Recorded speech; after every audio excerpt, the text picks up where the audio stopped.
I also expressed with the Prime Minister my serious concern about the scale of human suffering in Gaza, including the death of far too many innocent civilians. And I made clear my serious concern about the dire humanitarian situation there, with over 2 million people facing high levels of food insecurity, and 500,000 people facing catastrophic levels of acute food insecurity. What has happened in Gaza over the past 9 months is devastating. The images of dead children and desperate, hungry people fleeing for safety, sometimes displaced for the second, third, or fourth time. We cannot look away in the face of these tragedies.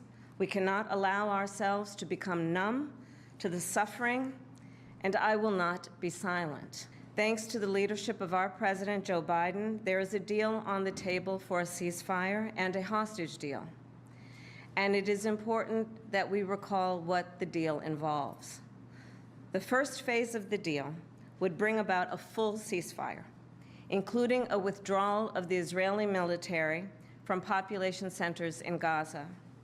In the second phase, the Israeli military would withdraw from Gaza entirely, and it would lead to a permanent end to the hostilities. It is time for this war to end, and end in a way where Israel is secure, all the hostages are released, the suffering of Palestinians in Gaza ends, and the Palestinian people can exercise their right to freedom, dignity, and self-determination. There has been hopeful movement in the talks to secure an agreement on this deal. And as I just told Prime Minister Netanyahu, it is time to get this deal done. So to everyone who has been calling for a ceasefire, and to everyone who yearns for peace, I see you and I hear you. And ultimately, I remain committed to a path forward that can lead to a two-state solution.